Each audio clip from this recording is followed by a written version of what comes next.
শীতকাল মানেই পিঠে পুলির সময়। শীতকালে পিঠে পুলি খেতে কম বেশি সবারই খুবই ভালো লাগে। তবে তার মধ্যে যদি এই রকম থাকে নতুন ধরনের একটি পিঠে, তাহলে দেখবেন খেতে আরও বেশি মজার হবে। মাত্র 10 মিনিটে তৈরি করে ফেলতে পারেন এই পিঠে। একেবারে তুলোর মতো নরম হয় আর খেতেও তেমন দুর্দান্ত হয়। আর বানানো দেখবেন খুবই সহজ। রেসিপিটি দেখলে যে কেউ খুব সহজে বানিয়ে ফেলতে পারবেন।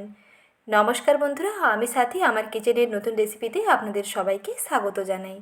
আজকের রেসিপিতে বানিয়ে দেখাবো বরফি পিঠে।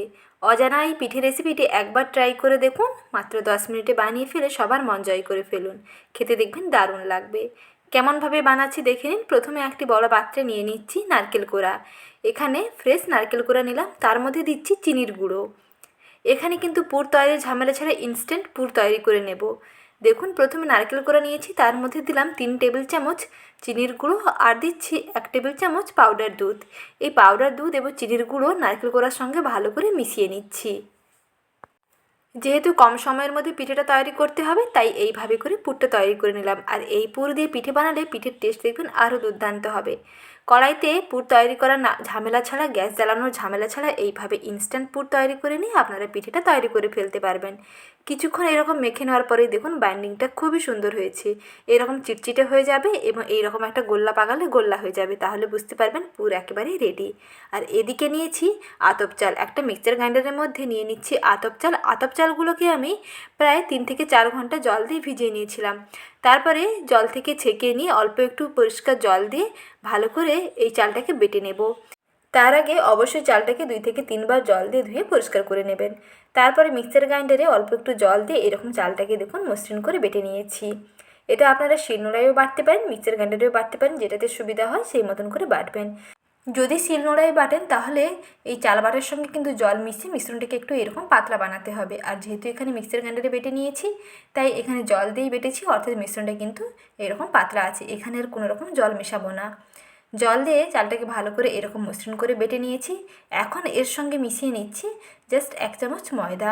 বেশি ময়দা দেওয়ার দরকার নেই, মোটামুটি 1 চামচ ময়দা দিলে এটা একেবারে দেখবেন তুলোর মতো নরম হবে। সব নিয়ে মোটামুটি 1 টেবিল চামচ ময়দা দিলাম। আর স্বাদ মতো লবণ দিয়ে দিচ্ছি। একটি চা চামচের 4 ভাগের 1 ভাগ লবণ দিচ্ছি। এখন সব কিছুকে ভালো করে মিশিয়ে নেব। একটা হ্যান্ড উইক্স দিয়ে এই ভালো করে মিশ্রণটাকে একটু ফেটিয়ে নিতে হবে, যাতে ময়দাটা চাল বাটার সঙ্গে ভালোভাবে গুলে যায়। তার জন্য এরকম কিছুক্ষণ দেখুন মিশিয়ে নিচ্ছি। একটা হ্যান্ড উইক্স কিংবা কাঁটা চামচ দিয়ে ফেটিয়ে নেবেন, তাহলে দেখবেন ফেটানোটা খুবই ভালো হবে। ব্যাটার এখানে কিন্তু একেবারে ঘন বানাবেন না, ব্যাটার একটু এরকম পাতলা বানাবেন। ব্যাটার যত পাতলা হবে পিঠেগুলো ততটা পাতলা হবে আর তত দেখবেন নরম হবে, আর বানানো দেখবেন সহজ হয়ে যাবে। পিঠের ব্যাটারের ঘনত্বটা দেখুন বন্ধুরা, পিঠের ব্যাটারের ঘনত্ব এইরকম পাতলা হবে। ব্যাটার একেবারে রেডি। এখন পিঠেগুলোকে বানিয়ে নিচ্ছি। তার জন্য একটি তাওয়া গ্যাস ওভেনের মধ্যে বসিয়ে গ্যাসের আঁচটা একেবারে লোতে রেখেছি। তার মধ্যে 1 থেকে 2 ফোঁটা তেল দিয়ে দিলাম। একেবারে সামান্য অল্প একটু তেল কড়াইতে ব্রাশ করে নিতে হবে।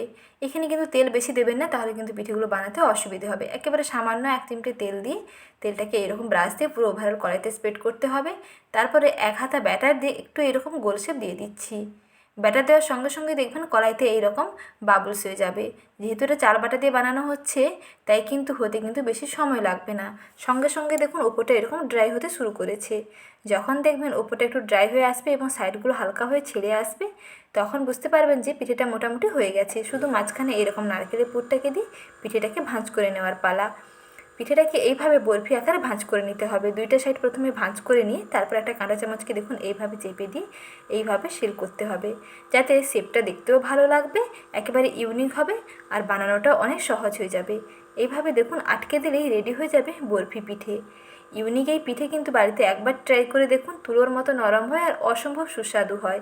আর মাত্র 10 মিনিটেই কিন্তু তৈরি করে ফেলতে পারেন। অজানা এই পিঠের রেসিপিটি একবার খেলে বারবার খেতে চাইবেন। আর কাউকে খাওয়ালে তো বারবার প্রশংসা আসতেই থাকবে এবং রিকোয়েস্ট আসতেই থাকবে। তাহলে এইভাবে একবার বানিয়ে দেখতে পারেন। ঠিক একইভাবে পিঠেটাকে মোটামুটি 30 থেকে 40 সেকেন্ড একটু এপিট ওপিট ভেজে নিই, তারপরে তুলে নিলাম। তারপরে আবারও কড়াইতে কিন্তু আর তেল ব্রাশ করার দরকার নেই। একবার তেল ব্রাশ করে নিই আপনি 2 থেকে 3টে পিঠে তৈরি করে ফেলতে পারবেন। এই পিঠেটা বানাচ্ছি, এই পিঠেটাতে কিন্তু আর কড়াইতে তেল ব্রাশ করে নিই। তারপরে এক হাতা ব্যাটার দিয়ে মোটামুটি এরকম একটা গোল শেপে রুটির মতন তৈরি করে নিয়েছি। 30 থেকে 40 সেকেন্ড অপেক্ষা করার পরেই দেখবেন উপরটা এরকম ড্রাই হবে এবং সাইডগুলো ছেড়ে আসবে। তখন মাঝখানে তৈরি করে নেওয়া নারকেল গুঁড়ো দুধের পুরটাকে দিয়ে এইভাবে মুখটাকে সিল করবেন। এইভাবে পুরটাকে আটকে দিলে পুরটা কিন্তু আর পেটে বাইরে বেরিয়েও যাবে না এবং পিঠেটা খেতেও দুর্দান্ত লাগবে এবং ভাঁজ করতে দেখুন অনেক সহজ হয়ে যাবে। তার জন্য মাঝখানে নারকেলের পুরটাকে দিয়ে একটু পুরটা চেপে দেবেন হাত দিয়ে, যাতে পিঠের গায়ে পুর ভালোভাবে আটকে যায়। তারপরে একটু স্প্যাচুলা দিয়ে এইভাবে পিঠেটাকে ভাঁজ করে নিচ্ছি। এইভাবেই ভাঁজ করে নিলেই দেখুন একেবারে দারুণ ইউনিক দেখতে একটা বরফি রেডি হয়ে গেল। এইভাবেই বরফি পিঠে তৈরি করে ফেলতে পারেন। 10 মিনিটে এই পিঠে তৈরি করে আপনি যাকে খাওয়াবেন সেই আপনার দেখবেন প্রশংসা করতে বাধ্য হবে এবং কাউকে বলে না দিলে কিন্তু বুঝতেই পারবে না যে এটা কী পিঠে এবং কেমনভাবে বানানো হয়েছে। তার জন্য আপনার কাছে কিন্তু রেসিপি জানতে চাইবে। তাই দেরি না করে ঝটপট ট্রাই করে ফেলুন। দেখুন বন্ধুরা, পিঠেগুলো কতটা লোভনীয় হয়েছে। পিঠেগুলো যেমন দেখতে সুন্দর হয়, সাদা ধবধবে হয়, একেবারে তুলোর মতো নরম হয়, তেমন সুস্বাদু হয়, ভীষণ টেস্টি হয়। একবার না খেলে কিন্তু বুঝতেই পারবেন না। তাই শীতকাল থাকতে থাকতে অবশ্যই একবার খেয়ে দেখুন, না হলে কিন্তু ভীষণ আফসোস করবেন। আর আজকের এই সহজ রেসিপিটি ভালো লেগে থাকলে বরাবরের মতন লাইক করবেন এবং এইরকম নতুন নতুন রেসিপি পেতে চ্যানেলটিকে সাবস্ক্রাইব করে নেওয়ার অনুরোধ থাকলো। আরও বিভিন্ন রকমের পিঠে রেসিপি অলরেডি আমার চ্যানেলে দেওয়া আছে, সেখান থেকে দেখে নেবেন, বানানো খুব সহজে শিখে যাবেন। আজ এই পর্যন্ত। ভালো থাকবেন, সুস্থ থাকবেন। দেখা হচ্ছে নেক্সট ভিডিওতে। ধন্যবাদ।